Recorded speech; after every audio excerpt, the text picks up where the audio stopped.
दूसरा सर्ग रामायण काव्य का उपक्रम तमसा के तट पर क्रौंच वध से संतप्त हुए महर्षि वाल्मीकि के शोक का श्लोक रूप में प्रकट होना तथा ब्रह्मा जी का उन्हें रामचरित्रमय काव्य के निर्माण का आदेश देना। नारद मुनि ने महर्षि वाल्मीकि से क्या कहा जानने के लिए बालकांड प्रथम सर्ग पर जाएं। देवर्षि नारद जी के उपर्युक्त वचन सुनकर वाणी विशारद धर्मात्मा ऋषि वाल्मीकि जी ने अपने शिष्यों सहित उन महामुनि का पूजन किया। वाल्मीकि जी से यथावत सम्मानित हो देवर्षि नारद जी ने जाने के लिए उनसे आज्ञा मांगी और उनसे अनुमति मिल जाने पर वे आकाश मार्ग से चले गए। उनके देवलोक पधारने के 2 ही घड़ी बाद वाल्मीकि जी तमसा नदी के तट पर गए, जो गंगा जी से अधिक दूर नहीं था। तमसा के तट पर पहुंचकर वहां के घाट को कीचड़ से रहित देख मुनि ने अपने पास खड़े हुए शिष्य से कहा, भरद्वाज, देखो यहाँ का घाट बड़ा सुंदर है। इसमें कीचड़ का नाम नहीं है। यहाँ का जल वैसा ही स्वच्छ है जैसा सत्पुरुष का मन होता है। तात, यही कलश रख दो और मुझे मेरा वल्कल दो। मैं तमसा के इसी उत्तम तीर्थ में स्नान करूंगा। महात्मा वाल्मीकि के ऐसा कहने पर नियम परायण शिष्य भरद्वाज ने अपने गुरु मुनि वर वाल्मीकि को वल्कल वस्त्र दिया। शिष्य के हाथ से वल्कल लेकर वे जितेंद्रिय मुनि वहां के विशाल वन की शोभा देखते हुए सब ओर विचरने लगे। उनके पास ही क्रौंच पक्षियों का एक जोड़ा, जो कभी एक दूसरे से अलग नहीं होता था, विचर रहा था। वे दोनों पक्षी बड़ी मधुर बोली बोलते थे। भगवान वाल्मीकि ने पक्षियों के उस जोड़े को वहां देखा। उसी समय पाप पूर्ण विचार रखने वाले एक निषाद ने, जो समस्त जंतुओं का अकारण वैरी था, वहां आकर पक्षियों के उस जोड़े में से एक नर पक्षी को मुनि के देखते देखते बाण से मार डाला। वह पक्षी खून से लथपथ होकर पृथ्वी पर गिर पड़ा और पंख फड़फड़ाता हुआ तड़पने लगा। अपने पति की हत्या हुई देख उसकी भार्या क्रौंची करुणाजनक स्वर में चीत्कार कर उठी। उत्तम पंखों से युक्त वह पक्षी सदा अपनी भार्या के साथ साथ विचरता था। मस्तक का रंग तांबे के समान लाल था और वह काम से मतवाला हो गया था। ऐसे पति से वियुक्त होकर क्रौंची बड़े दुख से रो रही थी। निषाद ने जिसे मार गिराया था, उस नर पक्षी की वह दुर्दशा देख उन धर्मात्मा ऋषि को बड़ी दया आई। स्वभावतः करुणा का अनुभव करने वाले ब्रह्मर्षि ने यह अधर्म हुआ है ऐसा निश्चय करके रोती हुई क्रौंची की ओर देखते हुए निषाद से इस प्रकार कहा, निषाद, तुझे नित्य निरंतर कभी भी शांति न मिले, क्योंकि तूने इस क्रौंच के जोड़े में से एक की, जो काम से मोहित हो रहा था, बिना किसी अपराध के ही हत्या कर डाली। ऐसा कहकर जब उन्होंने इस पर विचार किया, तब उनके मन में यह चिंता हुई कि अहो, इस पक्षी के शोक से पीड़ित होकर मैंने यह क्या कह डाला। यही सोचते हुए महाज्ञानी और परम बुद्धिमान मुनिवर वाल्मीकि एक निश्चय पर पहुंच गए और अपने शिष्य से इस प्रकार बोले, तात, शोक से पीड़ित हुए मेरे मुख से जो वाक्य निकल पड़ा है, यह 4 चरणों में आबद्ध है।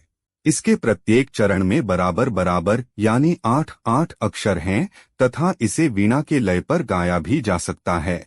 अतः मेरा यह वचन श्लोक रूप अर्थात श्लोक नामक छंद में आबद्ध काव्य रूप या यशस्वरूप होना चाहिए, अन्यथा नहीं। मुनि की यह उत्तम बात सुनकर उनके शिष्य भरद्वाज को बड़ी प्रसन्नता हुई और उसने उनका समर्थन करते हुए कहा, हाँ, आपका यह वाक्य श्लोक रूप ही होना चाहिए। शिष्य के इस कथन से मुनि को विशेष संतोष हुआ। तत्पश्चात उन्होंने उत्तम तीर्थ में विधिपूर्वक स्नान किया और उसी विषय का विचार करते हुए वे आश्रम की ओर लौट पड़े। फिर उनका विनीत एवं शास्त्रज्ञ शिष्य भरद्वाज भी जल से भरा हुआ कलश लेकर गुरुजी के पीछे पीछे चला। शिष्य के साथ आश्रम में पहुंचकर धर्मज्ञ ऋषि वाल्मीकि जी आसन पर बैठे और दूसरी दूसरी बातें करने लगे, परंतु उनका ध्यान उस श्लोक की ओर ही लगा था। इतने ही में अखिल विश्व की सृष्टि करने वाले सर्व समर्थ महातेजस्वी चतुर्मुख ब्रह्माजी मुनिवर वाल्मीकि से मिलने के लिए स्वयं उनके आश्रम पर आए। उन्हें देखते ही महर्षि वाल्मीकि सहसा उठकर खड़े हो गए। वे मन और इंद्रियों को वश में रखकर अत्यंत विस्मित हो हाथ जोड़े चुपचाप कुछ काल तक खड़े ही रह गए, कुछ बोल न सके। तत्पश्चात उन्होंने पाद्य, अर्घ्य, आसन और स्तुति आदि के द्वारा भगवान ब्रह्मा जी का पूजन किया और उनके चरणों में विधिवत प्रणाम करके उनसे कुशल समाचार पूछा। भगवान ब्रह्मा ने एक परम उत्तम आसन पर विराजमान होकर वाल्मीकि मुनि को भी आसन ग्रहण करने की आज्ञा दी। ब्रह्मा जी की आज्ञा पाकर वे भी आसन पर बैठे। उस समय साक्षात लोक पितामह ब्रह्मा सामने बैठे हुए थे, तो भी वाल्मीकि का मन उस क्रौंच पक्षी वाली घटना की ओर ही लगा रहा। वे उसी के विषय में सोचने लगे जिसकी बुद्धि वैर भाव को ग्रहण करने में ही लगी रहती है। उस पापात्मा व्याध ने बिना किसी अपराध के ही वैसे मनोहर कलरव करते क्रौंच पक्षी के प्राण ले लिए।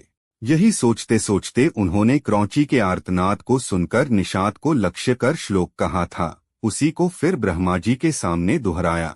उसे दोहराते ही फिर उन्हें अपने दिए हुए शाप के अनौचित्य का ध्यान आया।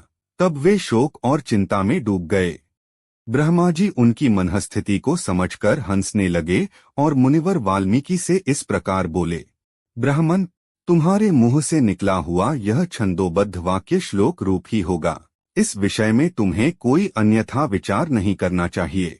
मेरे संकल्प अथवा प्रेरणा से ही तुम्हारे मुंह से ऐसी वाणी निकली है। मुनिश्रेष्ठ, तुम श्री राम के संपूर्ण चरित्र का वर्णन करो।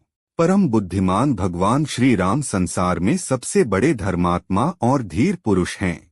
तुमने नारद जी के मुंह से जैसा सुना है, उसी के अनुसार उनके चरित्र का चित्रण करो। बुद्धिमान श्री राम का जो गुप्त या प्रकट वृत्तांत है, तथा लक्ष्मण, सीता और राक्षसों के जो संपूर्ण गुप्त या प्रकट चरित्र हैं, वे सब अज्ञात होने पर भी तुम्हें ज्ञात हो जाएंगे।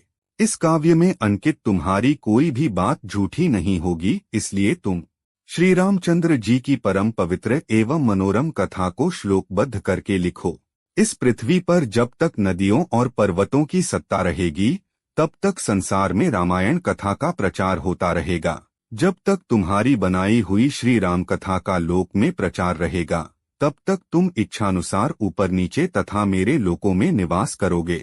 ऐसा कहकर भगवान ब्रह्मा जी वहीं अंतर्धान हो गए। उनके वहीं अंतर्धान होने से शिष्यों सहित भगवान वाल्मीकि मुनि को बड़ा विस्मय हुआ। तदंतर उनके सभी शिष्य अत्यंत प्रसन्न होकर बार बार इस श्लोक का गान करने लगे तथा परम विस्मित हो परस्पर इस प्रकार कहने लगे, हमारे गुरुदेव महर्षि ने क्रौंच पक्षी के दुख से दुहखी होकर जिस समान अक्षरों वाले 4 चरणों से युक्त वाक्य का गान किया था, वह था तो उनके हृदय का शोक, किंतु उनकी वाणी द्वारा उच्चारित होकर श्लोक रूप हो गया। इधर शुद्ध अंतःकरण वाले महर्षि वाल्मीकि के मन में यह विचार हुआ कि मैं ऐसे ही श्लोकों में संपूर्ण रामायण काव्य की रचना करूं। यह सोचकर उदार दृष्टि वाले उन यशस्वी महर्षि ने भगवान श्री राम के चरित्र को लेकर हजारों श्लोकों से युक्त महाकाव्य की रचना की, जो उनके यश को बढ़ाने वाला है। इसमें श्री राम के उदार चरित्रों का प्रतिपादन करने वाले मनोहर पदों का प्रयोग किया गया है। महर्षि वाल्मीकि के बनाए हुए इस काव्य में तत्पुरुष आदि समासों, दीर्घगुण आदि संधियों और प्रकृति प्रत्यय के संबंध का यथा योग्य निर्वाह हुआ है। इसकी रचना में समता है, पदों में माधुर्य है और अर्थ में प्रसाद गुण की अधिकता है। भावुक जनों, इस प्रकार शास्त्रीय पद्धति के अनुकूल बने हुए इस रघुवर चरित्र और रावण वध के प्रसंग को ध्यान देकर सुनो। इस प्रकार श्री वाल्मीकि निर्मित आर्ष रामायण आदि काव्य के बालकांड में दूसरा सर्ग पूरा हुआ।